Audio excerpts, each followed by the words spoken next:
Salve amigos do Detetives, aquele abraço, muito boa noite a todos. Está começando agora mais um Giro no Ar, aquele giro de notícias sobre o Vasco pautado com jornalismo raiz de qualidade, sem mentiras. Vamos que vamos falar de Vasco num dia de novidades na colina histórica, novidades boas e ruins, hein? Das ruins a gente pode citar aí o episódio de ameaça de sequestro que sofreu o presidente Pedrinho, né? Denúncias de que o atual mandatário do Vasco sofreria um sequestro pintaram lá na polícia e a segurança do presidente está reforçada desde já. E sobre as notícias boas, podemos destacar o fim da novela do colombiano Andrés Gomes. Tem atacante novo na área. Vasco e Rennes se acertaram e aqui você vai saber de todos os detalhes dessa transação e também saber mais sobre o novo reforço vascaíno. Por que será que o colombiano não deu certo na França? Jornalistas franceses e da Colômbia darão seus respectivos depoimentos e também vou trazer o depoimento do cara que conviveu com ele, né, nas divisões de base do Milionários Clube que o revelou. Bom, e ainda tem as notícias do duelo de amanhã contra o CSA, vou te passar as informações do time do Fernando Diniz e um setorista de Maceió, as notícias do time azulino. Portanto, fique à vontade, sinta-se em casa, deixe o like, compartilhe o conteúdo do amigo, dê aquela moral e venha se juntar a nós nesta plataforma. Bom galera, vamos logo ao que interessa, que são os fatos novos que agitaram o dia do Vasco. Inclusive o jogo contra o CSA acabou ficando no segundo plano momentaneamente, até porque já estamos completando aí quase um mês de janela aberta e eis que o Vasco começa, né, depois de uma longa e desgastante novela, apresentar o seu segundo reforço para a temporada e para o ataque. O colombiano Carlos Andrés Gomes, de 22 anos, esse aí que pertence ao Rennes da França e por lá não repetiu o mesmo sucesso que teve no Milionários da Colômbia, clube que o revelou para o futebol, e no Real Salt Lake da Liga MLS. O jogador estava meio que fora dos planos do clube francês, que o comprou junto ao clube americano por cerca de 10 milhões de euros na ocasião. Aliás, o Rennes está fazendo uma limpa no elenco para essa temporada, que vai se iniciar no dia 15 agora, e emprestando um monte de gente para poder também trazer novas peças. E o Gomes já era meio que uma carta fora do baralho por lá. Mas o Vasco, na figura do Ademar Lopes, que trabalhou muito tempo na França, recomendou o jogador para o Vasco, né? Já que o Vasco estava necessitando de mais opções para o ataque, ainda mais por conta da situação do Ryan, que em breve aí vai servir a seleção sub-20 e vai ficar um período ausente no time. A novela Andrés Gomes teve um final feliz hoje. O Vasco teve que esticar um pouquinho mais a corda, subir o sarrafo para contar com o serviço do atleta. Até porque nessa demora outros clubes, né, se interessaram pelo atleta, inclusive brasileiros, como eu já tinha informado aqui anteriormente. E no meio desse leilão, as coisas ficaram mais difíceis, mas a situação avançou mesmo nas últimas horas, de ontem para hoje. Na segunda-feira, o acordo não estava assim tão encaminhado.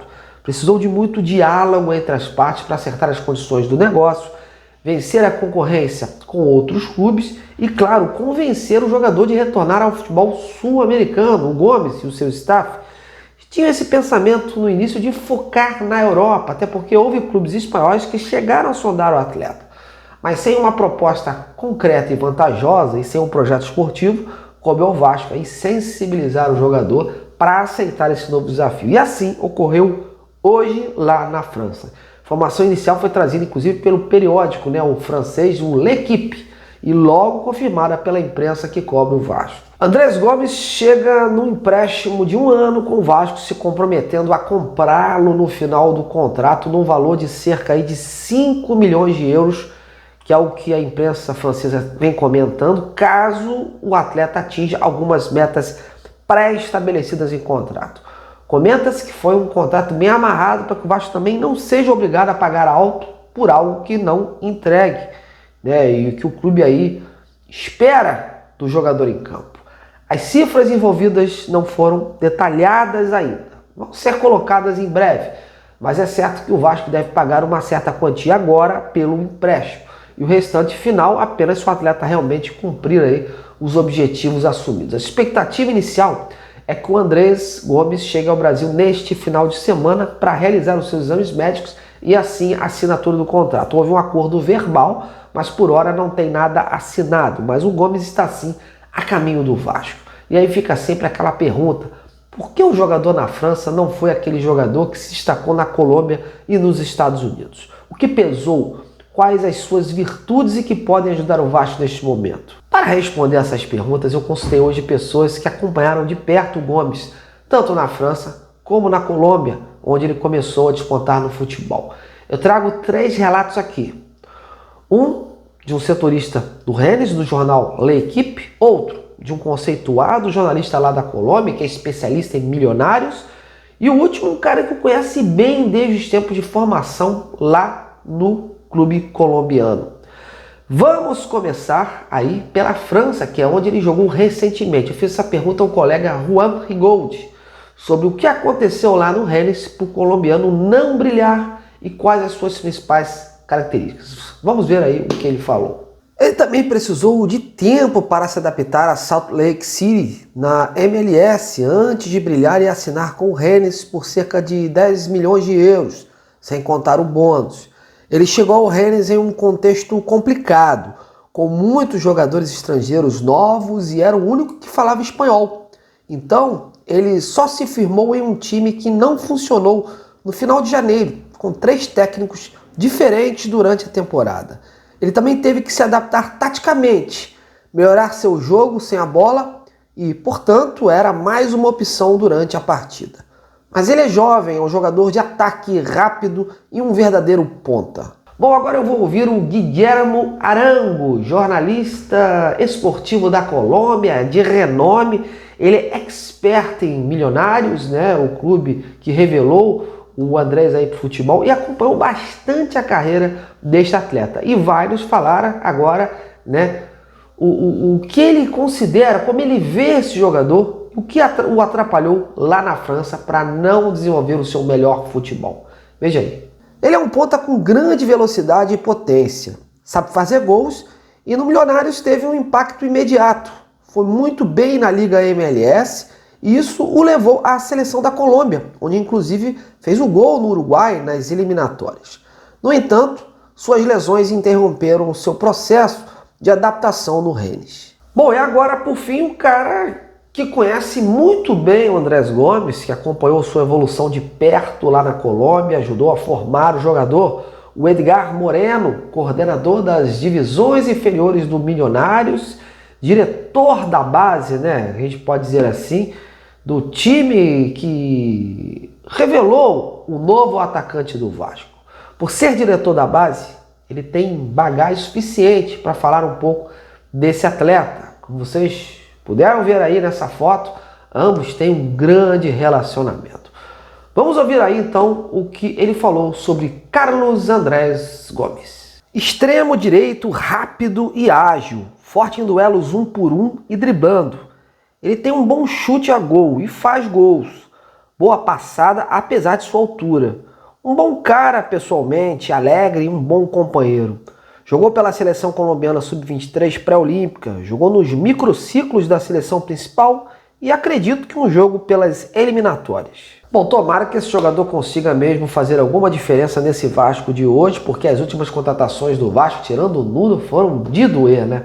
Muita empolgação, muitos números, muito dinheiro gasto no final, jogador aí que nada acrescentou. E você está confiante no futebol do Andrés Gomes? Então comente aí. Agora o próximo foco do Vasco é a zaga, meus amigos. Fechar a contratação de um atacante, o Edmar Lopes já se concentra aí, concentra suas atenções em um zagueiro e segue o mercado sul-americano como foco para isso. Vamos aguardar. Bom, meus amigos, mas amanhã tem jogo, né? Tem duelo decisivo pela Copa do Brasil, é matar ou morrer. O Vasco precisa vencer o CSA no tempo normal para avançar. Em caso de um novo empate, os famigerados pênaltis estarão decidindo o vitorioso. Mas a confiança ainda é muito grande no Vasco. Todos certos de que esse jogo pode ser aí a alavanca, a mudança de chave necessária que o time precisa para retomar o caminho das vitórias, até porque pega o Atlético Mineiro na sequência, no próximo domingo pelo Brasileirão, precisando vencer também para sair do Z4. O Diniz, a princípio, vai manter a base, a sua considerada força máxima, E a mudança mais significativa será a ausência aí do João Victor, né, que foi expulso no último jogo. Para o seu lugar deve ser confirmado mesmo o uruguaio Maurício Lemos. Se nada mudar, meus amigos, o Vasco deve ir a campo com o Léo Jardim, Paulo Henrique, o Maurício Lemos, o Lucas Freitas e o Lucas Piton, o Hugo Moura, o Tietê, o Coutinho e o Nuno, e lá na frente o Ryan e o Verratti. Bom, vamos agora rapidamente saber como chega o CSA para esta partida. E quem vai contar todos esses detalhes dessa vez é o companheiro Warner Oliveira, do timaço da Gazeta. Meu amigo, quais as novidades do time alagoano que você tem para trazer para a gente? Aquele abraço para você que está acompanhando também mais um boletim. Um abraço para todos que estão ligados na programação, falando também do CSA, que hoje, olha aqui, ó, os colegas das redações, aqui da Gazeta Web, da Gazeta News, mas falando do CSA que trabalhou hoje no CT do Fluminense. CSA agora tem essa preocupação com o jogo do Vasco da Gama, né, buscar um bom resultado fora de casa.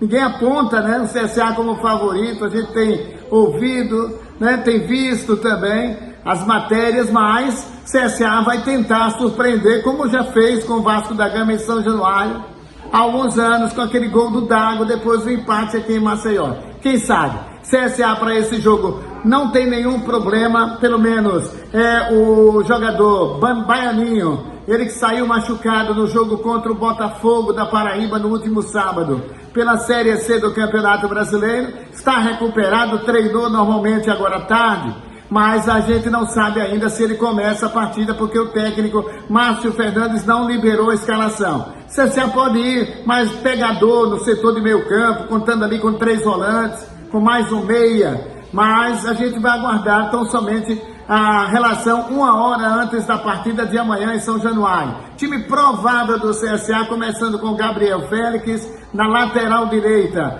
O CSA tendo aí o Felipe Albuquerque, a dupla de zaga, formada pelo Islan e pelo Betão, que são 2 alagoanos, mas que nunca jogaram na base nem de CSA, nem de CRB. E na lateral esquerda tendo a presença do Enzo. O meio campo tem o Camacho, Nicola, além do Silas, que é um outro volante, podendo o Naninho complementar esse quarteto de meio campo, vindo logo em seguida Cachoeira e Thiago Marques. É o time provável do CSA, hein? Estamos falando do CSA, deixando um grande abraço para todos, hein? Aqui de Maceió, o Warner Oliveira. Valeu demais, meu querido. Bom, meus amigos, para finalizar apenas, para não passar em branco, essa situação que ocorreu de ontem para hoje com o presidente Pedrinho, né, que acabou tendo o seu nome aí envolvido nas páginas policiais por conta de uma possível tentativa de sequestro à sua pessoa. Na verdade, foram 2 denúncias, né, dando conta de que o atual presidente seria sequestrado por esses dias na saída de São Januário ou no próprio estádio. A delegacia de sequestro está seguindo todos os protocolos, né, para descobrir os envolvidos nessa trama diabólica. Uma coisa absurda se realmente isso aconteceu e que os culpados sejam descobertos, né, caso a situação se confirme, porque foram denúncias anônimas, né? A polícia está cuidando do caso, já pediu inclusive que o Pedrinho reforce aí a sua segurança pessoal. Muito complicado. Bom, meus amigos, eu estou indo nessa, a gente se vê em breve, espero que tenham gostado do meu conteúdo de hoje. Aquele abraço.